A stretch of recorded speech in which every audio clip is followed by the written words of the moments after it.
Whew. All right, we are live. Hello, LinkedIn. Dave Wilson, Ring of Hire Show, and guess who's back? Mr. Jason Risoli and Mrs. Or is it Miss or Mrs.? Miss. No Miss. Mrs. Oh, Miss. And that's a nice thing to ask on air, right? Miss or Mrs. That's Kylie all right. That ship sailed a few years back. Yeah, right. It's good to see everybody back again. Hey, tonight we got a couple subjects, but you know the drill. We'll be right back after this video.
I am trying to watch to see if we get some more comments tonight, everybody. So if you do have something to say, type it in a couple times. Maybe we'll see their names pop up on here. But for some reason, LinkedIn has been acting strange. I don't know. I don't get it.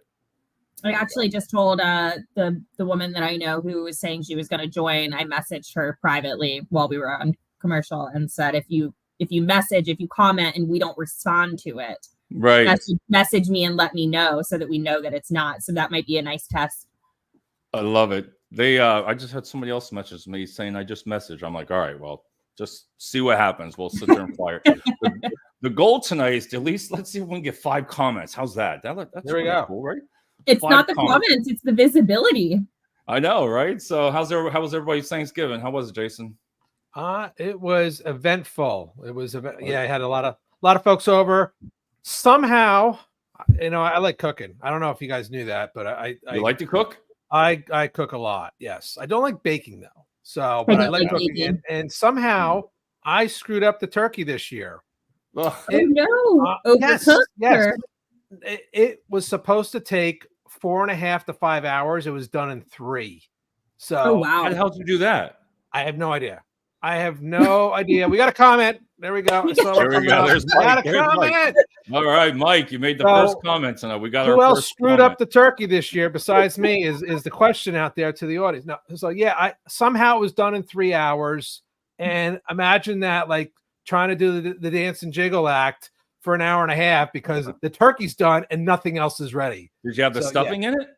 Or you no, I just had like some celery and carrots inside it, and I lathered. And I think the only thing that saved it is I really lathered it up with a bunch of like some herbal butter and stuff like that. Mm-hmm. And I think that was the one thing that prevented it from drying out. But I screwed up the turkey. Somehow it cooked an hour and a half faster, 50% faster than it was supposed to cook. Almost. Yeah, I don't know. So wait, did you actually overcook it, or did you just mess up the timing and it was done early? I messed up the timing. It was done an hour and a half early. I just happened to put it in at the thermometer in at the 3 hour mark. I'm like, oh, let's see how it's doing. I'm like, it's done. It's done. I'm like, what? So I just all I did is I turned it off and I just let it sit in there and keep warm and pray that it didn't dry out over the next hour and a half. I thought you were saying you overcooked it or burned it. No, I didn't. Well, you gotta remember, I tell you, I cook all the time though, Kylie. This is me. Well, you lost all that weight. You said well, I put some back on in the last That's week. What the holidays are for. How was yours in the state of Florida there, Kylie? How was that? It was good. We actually ended up, my kids were with their dad this year. So we went and did a non-traditional and went to SeaWorld for the day. It was fun. We rode coasters and watched some watched some shows, and it was nice. And then we came home and had dinner and a couple cocktails and no obligations, watched a movie. It was kind of incredible. It's the first time that I've ever not had just a list of to-dos For the holidays. So this was different. I really enjoyed it. All right. My brother, I wanted to tell you, Mike, since he's in Florida, he had to go to Mike. I know he'll say it. He sends me a picture for his work release. He went out to fix a door at a zoo for a giraffe. I love giraffes. I got a video. I was like, all right, Mike, you're going places, man. I was like, damn, you got to see zebras and all that kind of stuff. And oh my God, look who's on here. Oh my God. Drop the mic. That is Mr. Kenny. He's on like Kenny says he loves your tie, Jason. Thank you. Thank you. I don't have one on there yet. I got to get it, Jason. As soon as I get the tie clip. I daunted the Christmas sweater for you guys tonight. There we go. All right. That's nice. I like it. It looks good. Dave, your guest last night, I loved her tree in the background and the whole Christmas aura of the show, and your white beard that went along with it to bring it out. You know what? I loved everything about your show last night. It was perfect. I thought about that. You know what? I could just say a Santa Claus, right? If I keep growing. There you go. Right down. It's Movember. I think the one guy on LinkedIn was saying kept doing a video, but he grew a mustache. He's like, it's Movember. I said, that just looked weird. It's no shave November. No shave Movember. That's right. And look at listen. To my wife, that means Kylie. No kissing November. If I were to do that, so. it was Michael Jackson Elephant. Oh, geez, that's really good. I can imagine that the elephant too. So now in Brian's Eric, he's off tonight. He said he has something to do with his kids, and he's like, I want to be on the Fantastic Four for a long time. I'm like, Fantastic Four. We got to come up with a name. We maybe leave it up to the guest as the show keeps evolving. Sure. And that would be fun. I know Fantastic Four. I immediately think of Marvel. So yeah, superheroes. Yeah, which I'm not upset with. I have a dog named Captain for obvious reasons. Hey. All right, I got a question for you, Kylie. Kylie, what superhero? I saw it was actually for an interview question. What superhero would you be if you could? What would you be? Who? In an interview, that was one of the questions. Iron Man. Oh, I didn't expect that. He's insanely smart. Okay. He's the good guy, well respected, and if you watched his demeanor, he's so dry and witty, and you either love or hate him. Like he's my kind of guy. That's all right. Jason, and he can fly. I think I've been actually asked. I think like long ago, I was once asked this question in an interview. Really? I do think it was, and it's one of those things like, I don't know if it has any plausibility to, inaccuracy to hiring a candidate based on the answer, but I always go with what my wife calls me, and she calls me He-Man. That's like my little name that she's always used. So I only use that when I don't. He-Man? At that point, I can't choose anything else, but she always calls me He-Man. So who's that? That's a superhero. He-Man. You never? Oh my gosh, you don't know He-Man and Skeletor from back in the day? No. I'm 57. Oh my gosh. We have to be conscious here. How old was I in this back in the day? Yeah, I'm Aquaman. I like Aquaman. Put it this way. Cool. I had it when lunchboxes were metal. That's I had a metal lunchbox, but I'm pretty sure it was a significant hand-me-down. I had the plastic ones. The plastic. The Barbie. You had Barbie. Kenny, you've heard of He-Man, right? Someone's got to have heard of He-Man. Come on. Kenny says, Jason Risoli, please crack a ginormous smile. Ken, you better watch him. You're going to be put in jail again. He's going to be put in LinkedIn jail. Yeah, right. When in good company, it's easy to smile. Yeah, he does. All right. That's why he never smiles with us. Jason, he's got it. Kenny called me last night too. He's like, hey, it's good to hear your voice. And he's like, he's been trying to get on the show for weeks, and now I can't believe now it works. So go figure that. So there you go. So we'll try to think of a name coming up with 4 people or 3 or 4 people here and see what we can come up with. A couple things. Hey, real quick, did you see that on LinkedIn today with Elon Musk? What he said? Yeah. They had an interview with him, and we always talk about how you can't talk about certain things. Well, he was doing an interview. The guy asked him, saying, hey, the reason why you went to Israel is because for an apology tour, because I guess he was saying different things, and they believe he was anti-Semitic, whatever you want to call that. And he said, people were going to withdraw the commercials from him. So right on the stage, and you're going to see it now that I say it, all of a sudden he goes, puts his hands up, he goes, F you. I mean, he said the whole word. And then he said it again, F you all. If you're going to bribe me for putting on the commercials and pay, he says, F. He's going, oh my God. You got to see it. I was just like, I'll have to look for that. Yeah, no, I did not see that. It was real. Yeah, the whole audience said nothing. The whole audience said nothing. And then he says, what do you say? Hi, Bob. What's that? I said, what do you say in that moment? Like, he was pissed. He was just.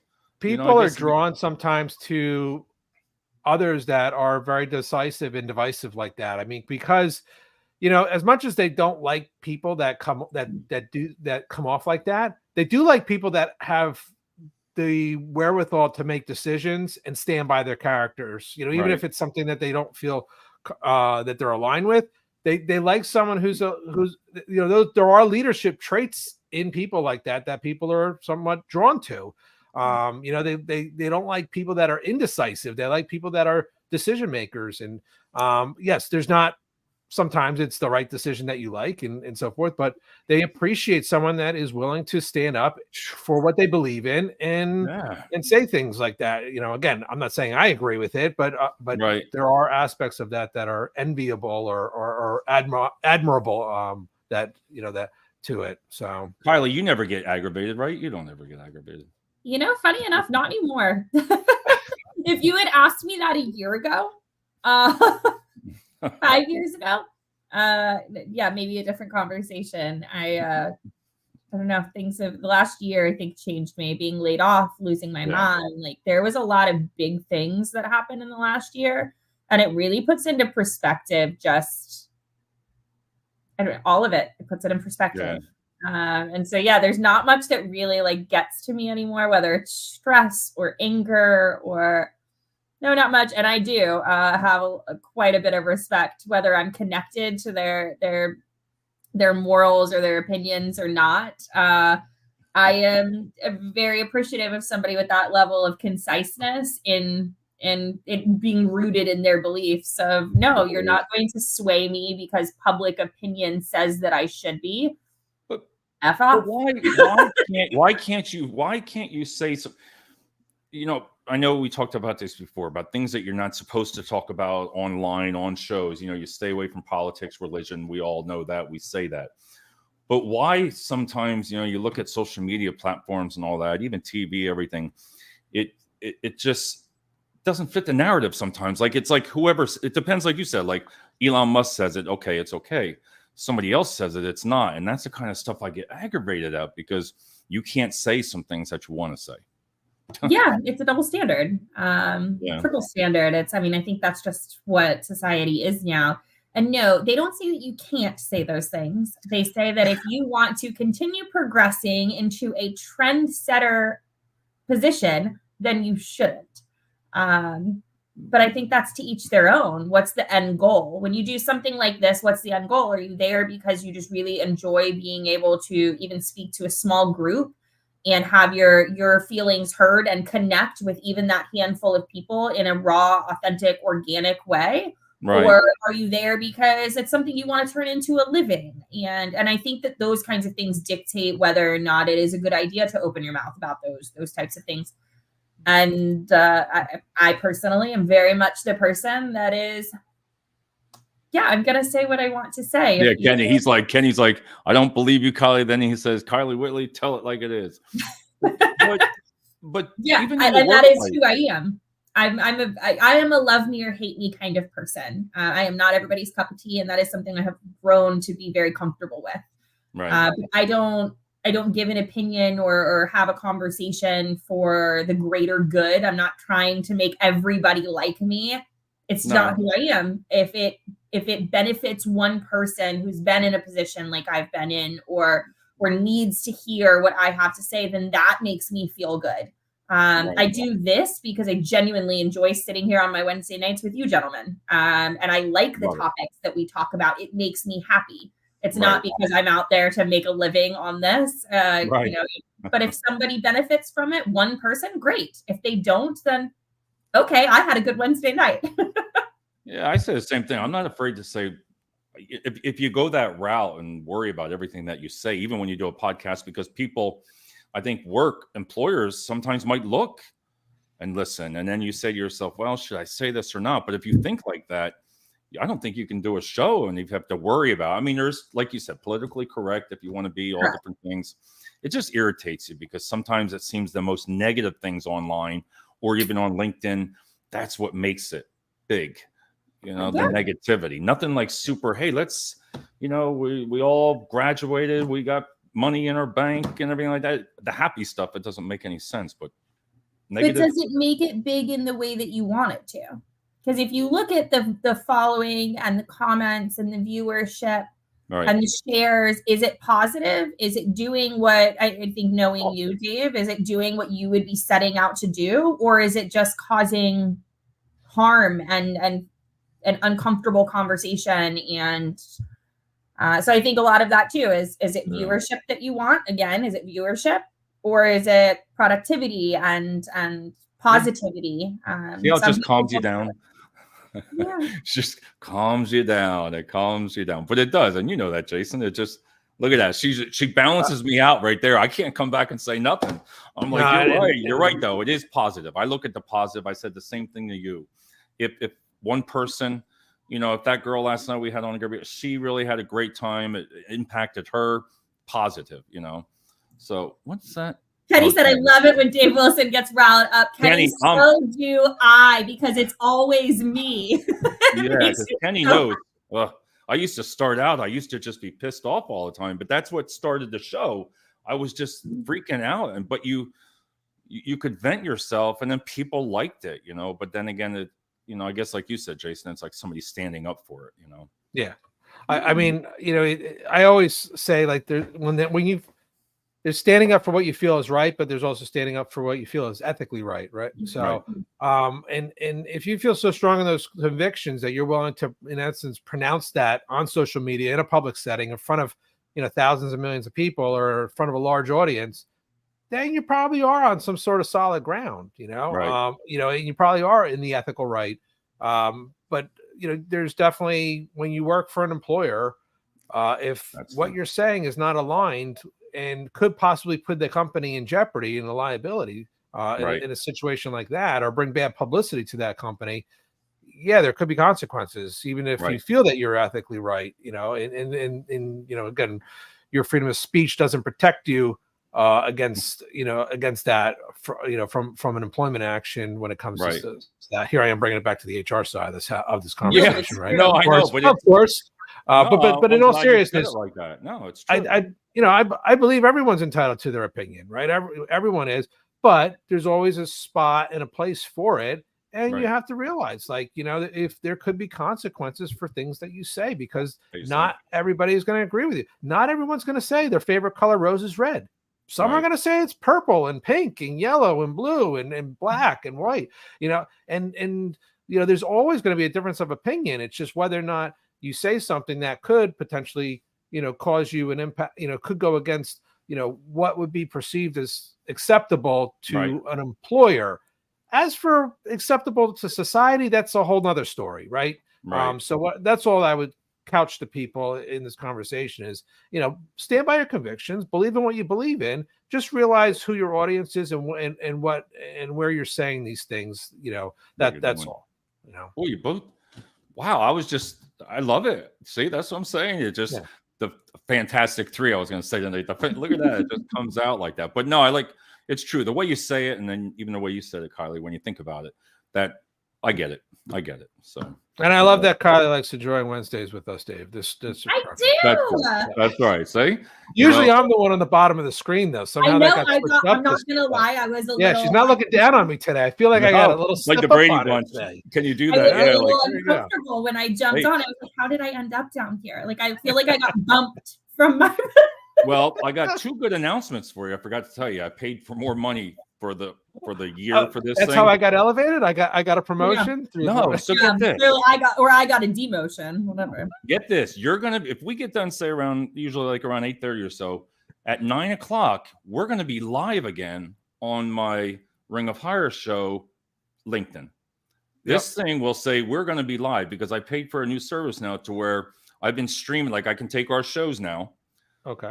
set it up just like we are right now, and it's going to go live. Last night, people watched the young lady I had on for a job in New Orleans. I had it set up for 9 o'clock last night, and it says live. People are going to be asking you questions, but you don't respond because all the comments are coming up. So you can schedule a live event now. So everything after this, I take ours and put it. You can run 24 hours a day on it now. That's awesome. It Very is cool. Yeah, and then the other feature. And I do notice like Kenny's on Facebook. Your brother's on Facebook. It seems like the Facebook comments are really so I don't know if it's the LinkedIn connection or something. Well, but Kenny said it definitely seems like we're Facebook heavy right now from a commentary. It's growing on Facebook. And then the other feature is I bought 3 more seats. So for both of you, and once I figure out how to do it, when we go live now, not only are you going to be an admin, but this will activate on your page as you're being live on your page. Oh, good. So now I picked to where, it's going to go another seat. That means on your page, when you're on the show, it broadcasts that you're live right there. So they did that to try to make the shows get more in a reaction, because now if we do this if we go live after 10 o'clock Eastern, Dave, they'll all know I'm lying because I'm in bed by then. Oh, so you're going to be in bed, what was it Mike says? But I'm up by 4:30 or 5 every morning on the flip Mike side. says I could never comment on YouTube, only Facebook. Yeah, now there was a guy last night was on YouTube. He was able to get on for YouTube. Yeah. So it's just so interesting that it seems to work half the time and the other half not. Because yes, you're right. None of these comments are coming in from LinkedIn this evening. As they're coming in. So, all right. Well, there was a couple things I wanted to go over because since I print out books and everything, and then we never finish, we start talking about one thing and we never get through it. But there was a lot of stuff on LinkedIn. Even I saw a couple people about micromanagement, and we've had a show before on it, but I want to dive back into a little bit more of it. Jason, have you dealt with micromanagers? I'm sure in your career you have, right? Absolutely. How do you work it between two? Like, I mean, when one person's saying somebody's, being micromanaged and they're coming to a department, naturally, I'm sure it's an investigation, everything like that. But what do you tell somebody that's a micromanager if you're just telling them or something? I always align with the manager and fire the subordinate employee because they're probably at fault no matter what. No, that's what Kylie would assume I would say. Yeah, Kylie's like, oh no. See, this is why we don't talk to HR. No, I mean it honestly you put on the hat of a mediator. You're gonna talk to, typically the person bringing the problem to you is the employee who feels they're being micromanaged, number one. So yes, you're gonna sit down with them and try and be that voice of reason, which I liked how Kenny says I have that voice of reason over there in one of the comments. You just said that because of that. That's why. Yeah. So you try and be the voice of reason and listen to that person and understand why they feel they're being micromanaged and see if there's any validity to it, and then use it as a coaching opportunity to the manager without disclosing what employee might be bringing this, but see if there's a way that you can work with that manager from a leadership development standpoint, because they might not even realize they're doing that, and they might have some real cause of doing it. So they might be managing because there's a trust issue or there's a latency issue with the employee responding to them, or they're calling the employee and the employee's not answering during work hours to the phone. And on the flip side, the employee might have perfectly legitimate reasons why they're doing that, and they can't answer the phone or they can't respond quickly. Or so again, it's being that voice of reason, finding that middle ground, trying to get to the bottom of what's going on. But there is definitely times where this typically stems from either a trust issue from the manager or a performance issue. That's where I've seen the two primary aspects of what causes someone to be a micromanager. They either don't trust the employer, or that the work will get done how they want it to get done, or how quickly they want it to get done, or there's a performance issue with that associate that they don't, again, it kind of goes back to trust, that they don't think that the work's being done up to the level that they want it to be done. So, again, it goes back to, having good communication, clarifying expectations, making sure there's regular updates and feedback. And then when someone's doing well, making sure that they're also expressing that, that either way, that, that appreciation for their manager, the manager's appreciation for the associate. Right. Kylie, do you feel that that when an employee's having issues like that, do you feel that they should come forward besides leaving work? You see a lot of people that'll say, I've been, for the last 2 years, I've been abused. They've been saying complaints, but they leave because they don't say anything. Do you think a lot of that? It's interesting because when you asked that question, my immediate was, why would you go to HR over micromanaging? So I find that very interesting because I have been in positions in the past where I was micromanaged. My management would change and then they would come in with a very different style. And all of a sudden it goes from me being a top performer and just doing things to all of a sudden, like, you need to add me to all of your calendar appointments. You need to like CC me on all of your emails. And it's this step back of like, whoa, I will, but I have no interest. Kenny just said, I think he probably commented on LinkedIn, but he said nobody saw his comments on LinkedIn. So it's still an issue. But I've had those situations where I'm like, I'm not putting you, and I will, of course, I will do my job, but where I'm like, why do I need to do that? Like, why am I being watched like a 12-year-old? If you don't trust me to do my job, why am I in this? But never once, honestly, did it ever cross my mind, Jason. And funny enough, it was while I was at Sears. So never once did it cross my mind to come to HR. I can understand a lot of the things that you go to HR for, but never once did something like micromanaging feel appropriate to bring to HR, because I took that as an opinion piece. I don't prefer to be managed that way. That's not an HR problem. That's a me and my manager's style problem. So I find that very interesting, and honestly would love to hear a little bit more of like if you've had people come to you with that kind of thing. And I have. I definitely have, and usually why they come to HR is because they feel they're going to get fired. They feel like the manager's out to get them. They feel like they're out to get that their manager's is trying to fire them or push them out, or they're micromanaging them and it's causing them stress, and mental health issues. So that's why they end up coming to HR because it's elevating to that level, not that they're just being a pest to you or get out of my business. You are someone who has a personality that can push back, that feels a little bit more confident in herself to then maybe push back and be like, why do I have to do that? Not back then, I didn't. But yeah, correct. So, but there's definitely people that they feel like they're being intimidated to the point where they don't want to leave. They want to work for the company, but they feel like they're getting pushed out through the micromanagement, or it's causing them stress, and that's where HR gets involved. But again, and sometimes the manager doesn't realize what they're doing, right? So it's educating the manager of the effects of what they're doing. Kind of explain to them, hey, do you realize when you tell someone, that you expect them to do this, is that really reasonable? Like to add you to every one of their calendar invites with every sales call that they're doing and every recruiter phone screen that they're doing, that you have to know of every, like, is that really what you want to be spending your time doing? And would you ever why do you feel the need to do that? Is there a lack of trust? And so they might not realize what they're doing, or they might have legitimate concerns, which, there's other ways to go about this. Let's have a discussion with the employee and get out on the table what your issues are around their performance, or the reasons why you're having some issues with the trust of them. Let's have it. And if, again, that's where HR can come in as a middle person and try and help the conversation, mediate the conversation, so that way it isn't somewhat adversarial and destroys the manager subordinate relationship. But do you feel that you should go to a higher manager? I know that what you're saying there, Kylie, like go to your manager above before you go to like ours, kind of like a chain of command, like a 1-over-1. As opposed to HR. But I don't even know that I would do that, if I'm being honest. I feel like that was a big part of why I opted to leave, was discomfort in the style of the way that work was being handled at that point. But I didn't feel comfortable going to my manager. I didn't. Right. But I wish that if it was, to your point, Jason, if it was, look, Kylie, you used to perform, you're not anymore.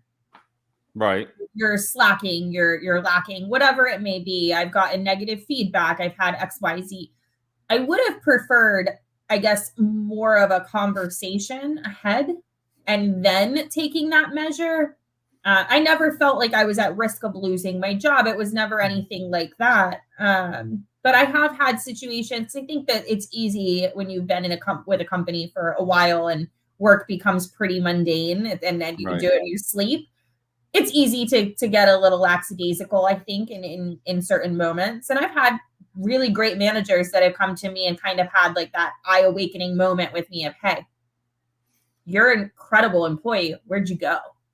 Yeah. And that's all it takes is that moment of me going, oh, you're right.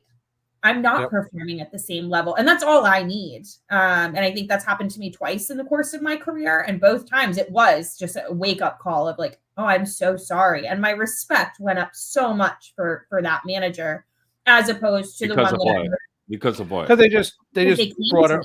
Oh, okay. Yeah, they kind of called her out a little bit, like, hey, we know you can do it, but what's going on lately? It was a one-on-one. And it was like, look, you're a great employee and I've watched you. I've worked with you. I know you're great. Where'd you go?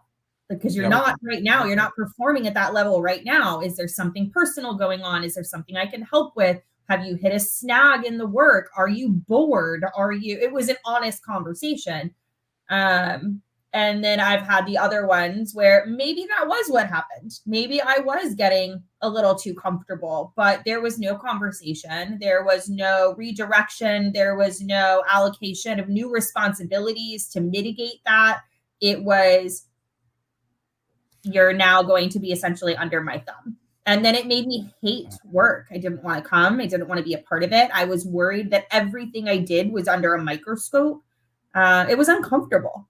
And so, I think, I don't know. I guess it can go either way. Some people need it. I personally do not prefer it. I perform much better when I'm not being handled that way. And there's different ways to go and prevent this also. And, there should be different types of surveys that are at companies. So again, performance reviews, quarterly reviews, one-on-ones like Kylie just spoke about, but also 360 reviews. Those are really I wanted to ask you about that. Was one of my things on there. There was a 360.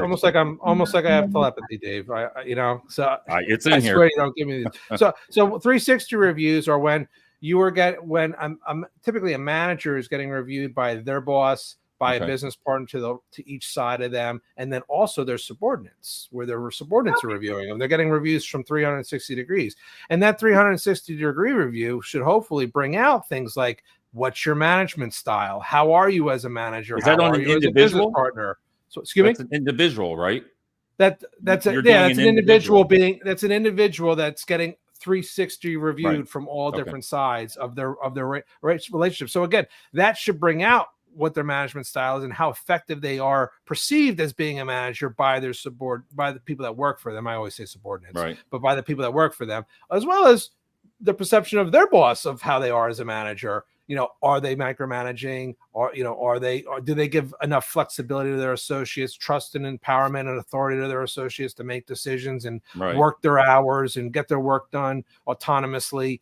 So that's a very effective way to hopefully get some feedback proactively before it gets to a situation where it's, I don't want to say hostile, but intimidating, to someone. That's what I went through. Uncomfortable. Because the company I was with for 10 years, listen, they're the best company. I wish I was still there sometimes. I mean, it was a great company. I'll never say that. I've always told people, and I've done numerous shows, and I had to let it go after a couple of years. It was tit for tat, my wife calls it, because all it took was one change, Kylie, like you said. One new manager came in, and then you just wipes everything you just worked for. And it got to the point to where I've never missed a day's work. It got to a point to where, when people run their mouths and they spread it out and then it comes back to you, then you're like, you're in trouble. I'm in trouble. Like something's going on here. So it came down to where it had to go with HR. And I kind of felt good about it. I thought it was a really good meetings, how HR really does do it. They do a good job sometimes. They scared the living hell out of me. But it really brought it to light, and you could be as honest as you wanted to, because if I wasn't going to say something. Now I went out of work for 5 weeks after that. I took a leave of absence. On your own accord. Yeah, my doctor took me out. He was like, a toxic environment. It was only one bad boss, not the company. I love the company. I still love That's it. all it takes, though. That's it. And then, but the only thing is when I went back, I resigned the day I walked back in. And the reason I did that is because, first of all, I was really hurt. The second time was like that I just didn't feel there was any more trust now. And like you said, Jason, trust to me was like, all right, so now that I've taken off work, I'm going to go back, been there for 9 to 10 years, and people, everybody knows everything. But then again, that trust wasn't there. So that's why I had to leave. And I'm glad I did. I'm glad I did, And I mean, and that's tough. Like, again, going for an employee to go on a leave of absence, and it's not for a physical ailment that's known by others. So AKA they're going out on a mental health leave of absence or something that is, that is a mental health related or stress related, something like that. That's that's very tough. And that's something that's not easy to navigate for an employer to reintegrate that associate into the workplace. Because again, it's not easy for the employee. It's not easy for the manager, because the manager also, even if they have they feel like they caused it, and sometimes they might have, and now they're on pins and needles with that associate on not to do it again, but still having expectations of getting their work done, but not pushing it. So it's not an easy thing to navigate, and that's honestly where it's very important for an employer to have a good reintegration policy or process specifically for mental health cases, to work with that individual, to reintegrate them back into the workforce and their workload. So it's definitely something that should be taken seriously by an employer. It's much different than, I had a broken arm and the doctor says 4 weeks of recovery, or I had a hernia, you can't lift for 3 weeks, so you got 2 more weeks of that. It's very defined. Mental health is not defined when it comes to that stuff. And that's what I mean. It's much more difficult to navigate that. I like how you said that, navigate it, because it's got to be tricky, because I guess it comes down to where if you have an employee that, and I've seen other employees like that have gone through this, and you're like, wow, I wish I could help them. And then you always sit there and say, sometimes I'd be like, well, I know what's going to happen. I know the end game. I know what's going to happen. And that usually happens. And I've always just told people to really try to talk about it. Like, oh, look at my Mike. Kylie is an example of a perfect American lady. Look at that, Mike. Thanks, Mike. I appreciate it. Yeah, Mike was just going through that with his boss. And when we were talking, he had gone to his counselor too. And, I said, sometimes you got to get to know why that person's like he is. Understand that it might not be you. It's just that person. So how do you learn? It's hard to do in business, though. How do you learn how to overcome that? And how do you work with somebody besides the papers of notes? But how do you work with somebody that's in that case, Jason? Yeah. And there's several things. First off, every company should have some sort of employee assistance program where employees can go to a third party, benefit through the company to work and get access to professionals that can handle and work with them outside of the workplace. Companies should have a benefit arrangement for disability leave, either through state funding, state sponsored leaves or employer sponsored leaves, to take time off when needed. There should be certain PTO policies that allow for, enough vacation time or flexible time off to rest and recover. There should be flexible work arrangement opportunities to work with and things that allow an employee to have ability to have individualized programs and arrangements for them, not just a one size fit all.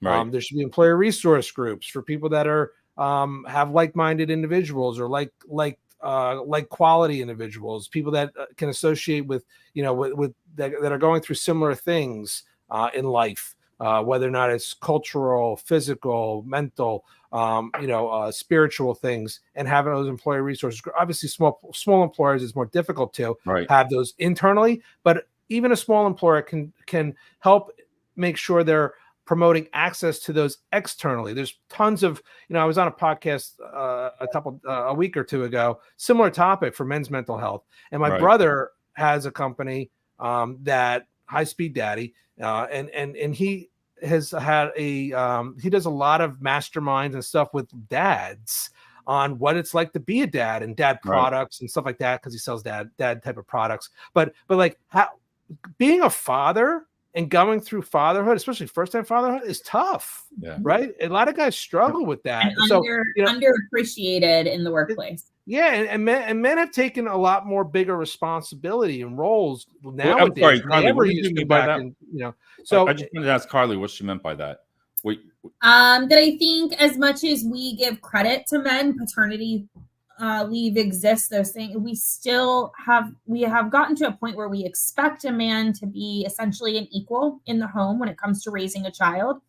But in the workplace, we still don't treat them as if they are equals. And I'll say that some men are not, but I think it's more and more common now that men are. They're getting up in the middle of the night and changing diapers and doing feedings and getting involved and taking kids to school in the mornings and picking them up and needing to leave early because they're the person taking them to soccer practice. And I think it's acceptable for a woman. Nobody bats an eyelash when I say, hey, I'm going to work remotely from my kid's soccer pitch because he's got practice from 4:30 to 6 tonight. Nobody thinks twice, but I'm guessing that if a man says it, there's still a little bit of like wait, you're leaving? Oh, okay. So I think it's a little undervalued. Sorry about that, Jason, but I just wanted to see what she meant by that. That's absolutely. So, but like to my point is that even as a small employer, you can help people find resource groups for things that they're going through, and you should be doing that. And then again, Look at Kenny. Kenny says, there you go, Kenny. Why is Jason Risoli looking so annoyed? I'm not. I'm just riled up. He's just feeling intense.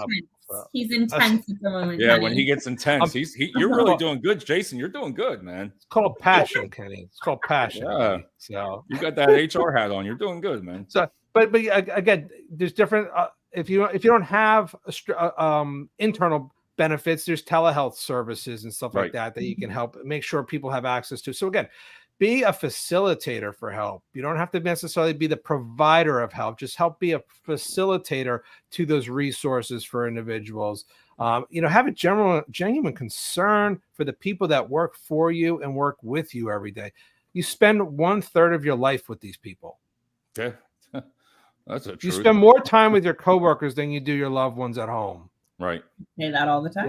Yeah. So, do you have a genuine concern for their well-being? I'm sure if your child or your wife was suffering from a mental illness, you'd be pretty concerned about their health.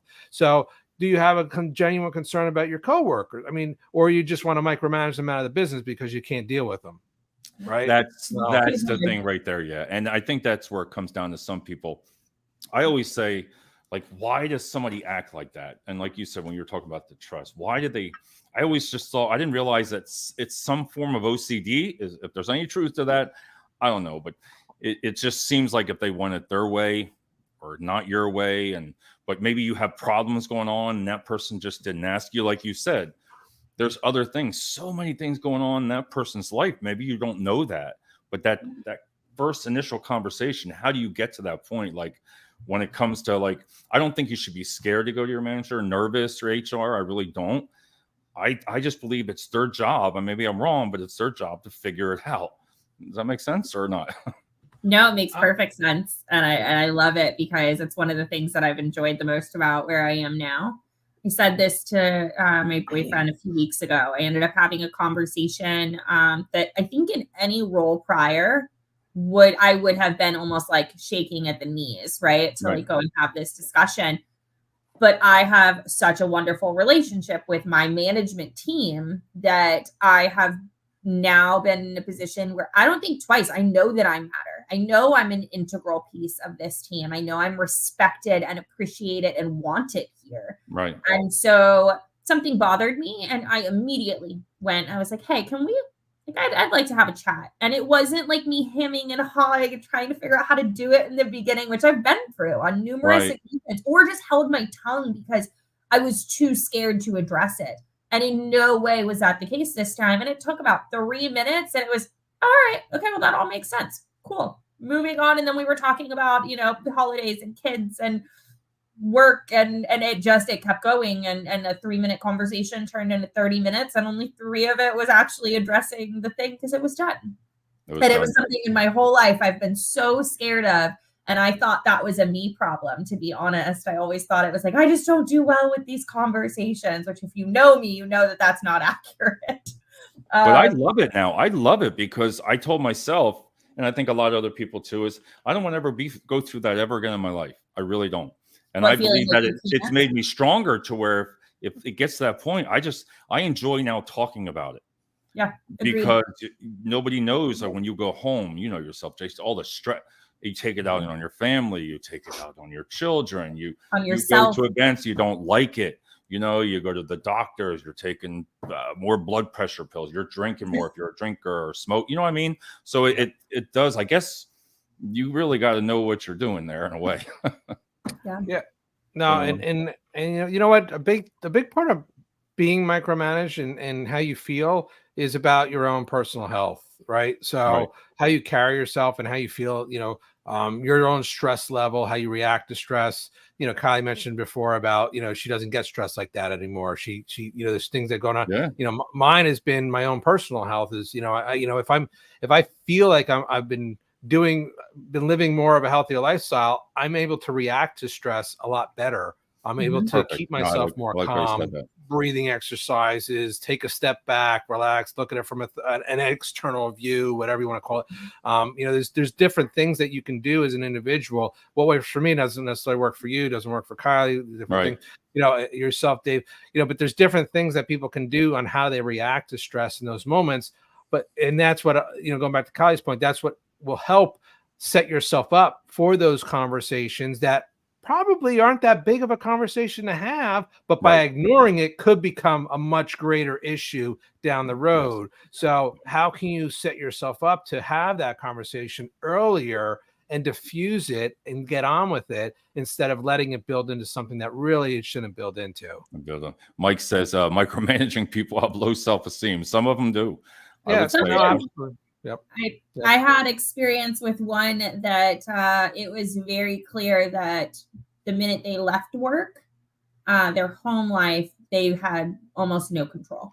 And you could see that there was a certain, honestly, I think it makes perfect sense. They would come to work and they had earned that respect and that authority, if you will, that they weren't getting outside of. And so you saw a lot of just an exercise of that. Yep. I have had some exposure to some really, really wonderful OCD, as you said, Dave, but also a few narcissists that fit that bill really, really well. That's true. I like that word. It's true. It doesn't bother me. It doesn't faze me in the least, like the personality shifts. That's work. But as to Jason's point, and that's always been my stance, I spend more time with the people that I work with and for than I do with my children and my significant other. Right. So I need to feel good with those people. So you notice those little things, right? That, okay, well, you've got some traits that maybe aren't my favorite. And you put it together. And I think that's what, sometimes leads into the micromanaging issues that we see is that there isn't a good compatibility between a manager and their subordinate. Why do you think not that everybody gets along? Do you think right? It's today's society. Why do you think that? What's changed in say 20 years to now? Like, is it society? I think it's people's. I think people, from a societal standpoint, 20 years ago they were more in tune with the authoritative aspect of a workplace. I really want to compare it to the military, but they appreciated rank. They would just get in line, toe in line. That's my boss. That's what I'm supposed to do. Nowadays, they feel a little bit more empowered to speak and be like, no, I don't want to be treated like that. So, that's that. So yes, has society softened that? Yeah, I do think that. But I think 20 years ago, there was that, there was more respect for title. I remember when I started my career, oh my gosh, I couldn't talk to a director. That person's a director. You can't say anything. Like nowadays, it's like, I don't care who they are. Like if they're wrong, they're wrong. I'm going to tell them they're wrong. Like there's a different societal aspect to leadership. Now, granted, that's different in the military still, because they still operate with rank and file and toe and he, but I bet you that's even loosened up there compared to what it used to be, right, Dave? 20, 30 years ago. So, but I think that's a societal shift that we're seeing. I don't know if there's so many more other social societal plays into this, again, about, I really don't like bringing politics or racism and stuff like that into this play. I just do think it's more of, that society is loosened up on people expressing their opinion. Versus just doing what they're told to do because that person is in a higher rank. I see Kylie down. You have to have been laughing at Kenny. Mr. Santa Claus. Mr. Santa Claus comments. Mr. Santa Claus is the voice of reason tonight. Who is Santa Claus? You. I know, right? Ever since I started growing the beard, right? It's real. It's just, I tried that beard stuff, but it doesn't work because it makes it like reddish. And then it doesn't match your hair that you have no hair up here, but then you got like a reddish beard. The white. I think it's very, very good look. On you. It's a goat. It looks like what it is? I think it's the black shirt just makes it pop even more. Yeah. It makes it pop even more. I know. It's much more stand out. Especially some of the employees that are very vocal. That is very hard. When you were talking about that, I think of people that they get very angry, and that's where I feel for those persons, like in your role of HR and upper management, it's like, wow, I know what I want to do to that person to get rid of them, but you can't just act and engage with it, and some of them get very vocal. It's tough. This is why I can't do Jason's job. Yeah, it's hard. Because I wouldn't, because you're right. There used to be more respect for title. Right. But I also think on the flip side of that, it's not just that. I think that there has become more respect for self. And I have a lot of appreciation for that.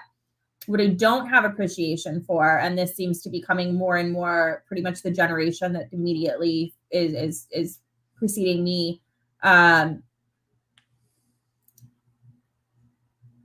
She's thinking.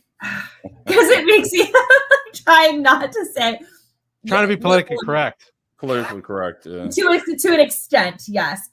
But there is a level of just so much desire, we'll go with this, to self-produce, right? So entrepreneurial mindsets, self-production, this has become huge. Right.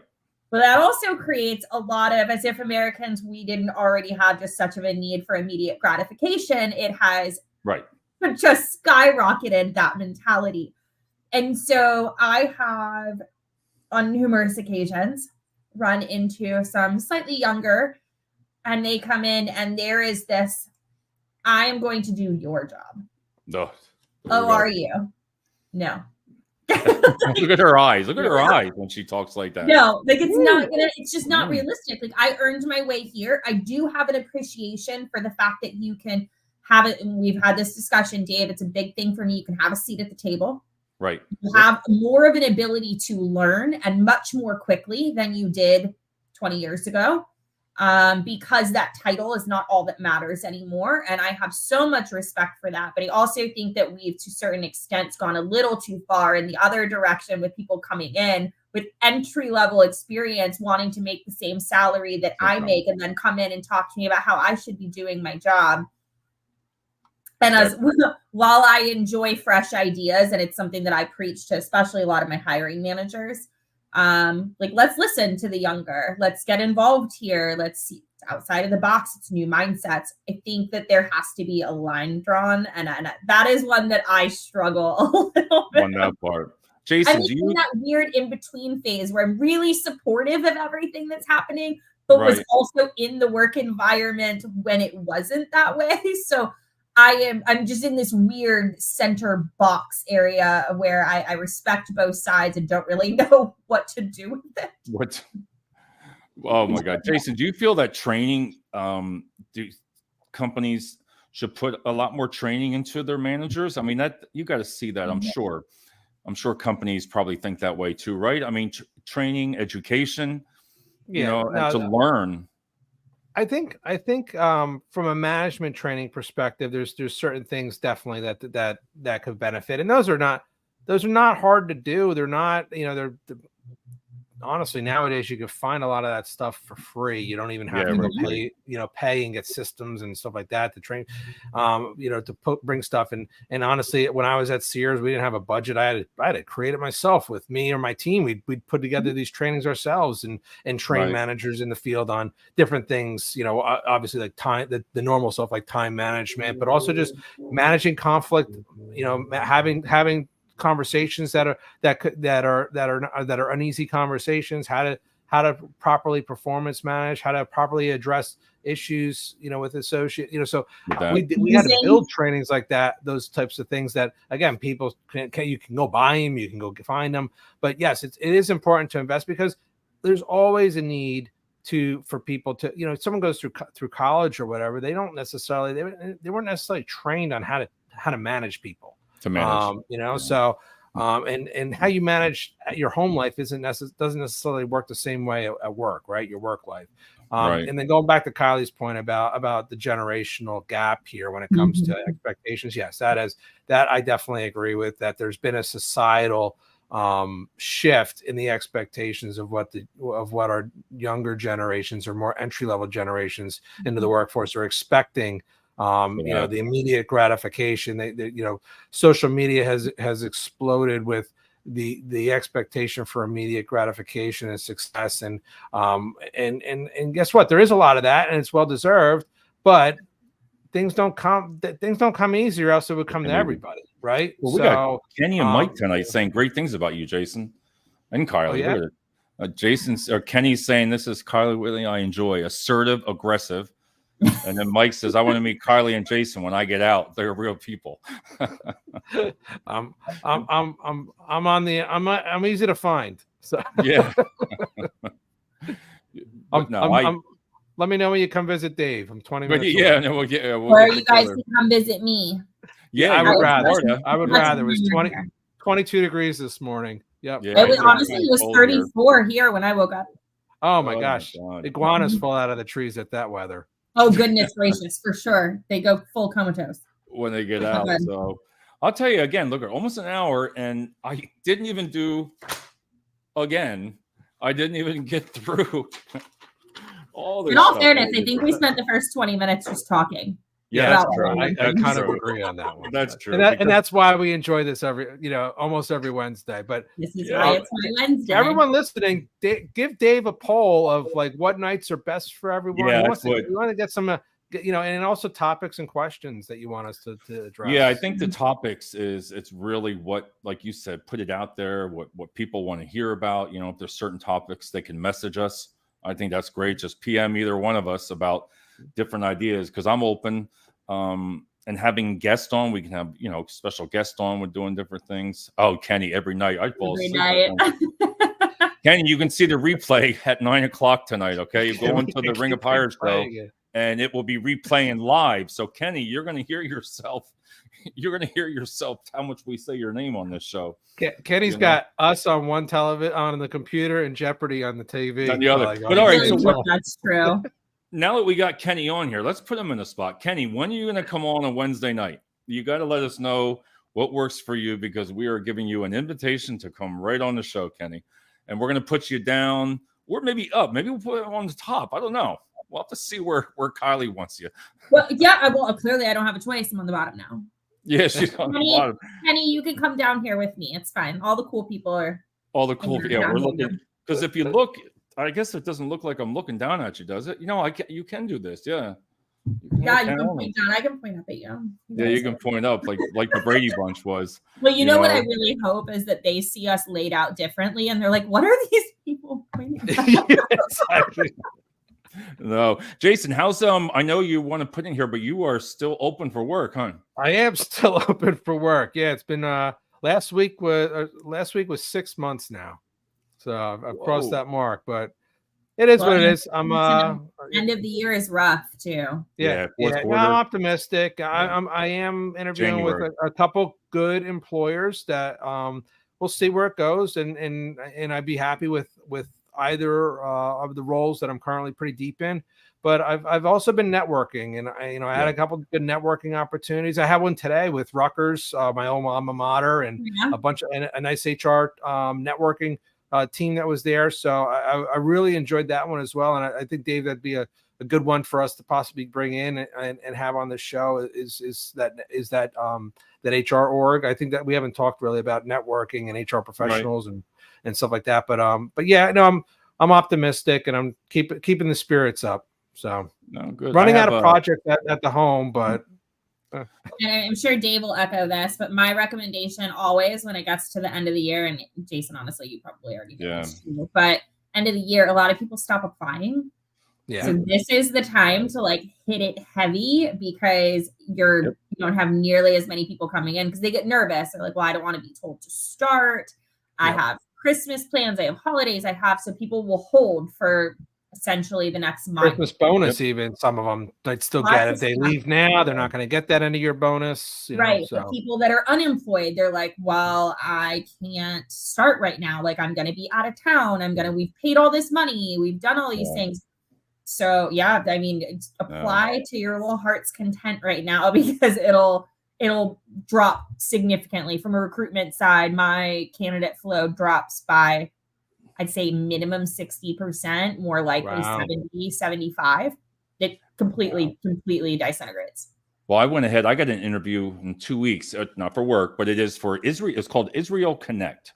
So I have my interview. I filled out all the paperwork. I get my background. I'm going to sponsor or mentor a child in elementary school or it'd be high school for 1 hour a day, 5 days a week, just 1 hour a day, and to learn about English, to talk about English in Israel, teach English and learn the American dream. And they get assigned to you and I get one hour a day. I have to be available from 8 a.m. to 1 p.m. for 1 hour. That's awesome. Yeah, that is great. That is great. Yeah, I'm going to try something. I haven't done like that. You said Jason, you've done that mentoring. You've gone back and again at Rutgers today, that was like one of the main reasons I went there. Granted, there was a bunch of CHROs that were there that I wanted to talk to, but talking to some of these college students, undergrads and grads, like they're all looking for internships right now, and I'm like, don't necessarily focus on the internship, focus on mentorship. Like just get exposure to HR and like what it's about, and so that way you know what path you want to go down in your career, because that's more important than just getting a paid internship and stuff like that. So look for what's going to make you happy, right? That's what I'm trying to tell them. You can tell what makes us happy. Look at her smirk and my smirk. What would make Kenny happy would be getting a job. I'm listening to you, but I'm looking at Kayla and she's laughing, and I'm looking, all right, it's got to be Kenny, but I'm trying to keep a straight face for him. Kenny, I don't have a poker face for me. Yeah, Kenny's probably got a GoFundMe page out there for me. He said he's watching Real Housewives of Beverly Hills. Peeps. That's got me laughing. Yeah, so no, I want to thank you both again, and what a great show again, an hour long. And thanks, Mike and Kenny. We had Mike and Kenny tonight, so we're doing pretty good. Man. Hey, rocking. We got two. Kylie said, as long as we get one, that's all that matters. We get one. Yeah, we got to figure it out because I think there's still something up with LinkedIn. So yeah, I'm gonna. Well, I did put a ticket in, and I asked them if I was able to talk about politics and religion. I put a ticket in. Did you really? Yeah, I'll see if they respond to it. I just said, am I allowed to talk about different things? I don't want to say the wrong words. Yeah. But I just want to see out of curiosity if how they respond to that. I'm going to read it to you when I get it. I just want to see. If I say if like Kenny, look at Kenny. He's been in jail, 10 years on LinkedIn? I mean, it happens to him way more often than I thought possible. Yeah, I mean, you just say that. I don't want to say that one wrong word and then say all of a sudden, hey, you're getting booted off because you say one word. You're I don't think it's one word. I think, like Kenny, you have to string a bunch of them together in one comment or sentence. Yeah, his ultimately scrumptious, all this stuff. Wow, I don't even know how savor the flavor. I would say he needs a T-shirt. Savor the flavor. There you go. So I feel like he's part of the part 4. Look at him. We'll have to say part 5 or something. That is the truth. We all have to have Savor the Flavor T-shirts when Kenny comes on. Yeah, Savor the Flavor, Kenny. We'll get some put on there. Savor the Flavor. I think he'd probably be able to sell them on LinkedIn. I think you could probably sell them just about anywhere. I think so as well. All right. So on that note, Jason, if you wanted to say your last thing here of what you would recommend anybody working with a micromanager, then I'll have Kylie and then myself, and then we'll call it a show. Yeah, sure. You had to give the best advice. What I would say is yeah, no, my best advice is to, again, be honest and candid on how sometimes it makes you feel. Okay. Right. If you're concerned about it, don't be afraid to go talk to HR. All right. Right. But you could tell HR, like, hey, am I, like, you can approach that person. Am I in the right here? Or even a coworker that you have trust in. Am I out of my mind here or something? Or, just like, I'm just trying to understand, like, how I'm feeling right now, and then be able to approach, to line it up on how to approach that. The other thing, like Kylie said earlier, though, is if you have something that bothers you, address it tactfully early. Don't let it build, because it's just going to stress yourself out more and make it a bigger issue for yourself. So, nip it in the butt quick and early, tactfully. So those are the things I would say. Perfect. All right, Kylie. I feel like I've actually kind of learned a little bit tonight. Never in my life, my career time, would I have considered taking that to HR, because it felt personal to me that I was bothered by something. It didn't feel appropriate to bring the business into, I guess. They hadn't done anything that was directly towards me. It just made me uncomfortable. I didn't like it, but I took that personally. It wasn't sexual harassment. It wasn't, it wasn't something that made me uncomfortable where it was somebody needs to do something about this. Right. So I think for me, Jason, like I've learned a lot there in terms of comfort of going to HR, because that's just not something I would have. But I think what I'll say is to any of the people who are in the positions that I was in, a little bit younger version of myself, it's terrifying. And I know it because this is truly the first time I've ever been of a mindset to do something about it, to have those discussions. Just do the hard thing anyways. Talk to the manager, because more than likely the scary, the difficult is something that's in your head, not in the business. So bite the bullet and do the thing. And if it is an uncomfortable conversation, then go to HR, and then you have, a different grounds to do it. But try, I guess, is would be my 2 cents. And I say that because it's something that I've learned this evening is probably what I should have done. Well, my favorite thing tonight was how you said, where did you go? Where did you go? If you're having those kind of problems. And I'd have to say everything, because you've heard what I said is about, what the heck? Did I just get Kylie on HR band? I don't know. That's my picture there. That's another show there. But I said the same thing, and I agree with, like, Jason's even said, is like, listen, you got to talk about it.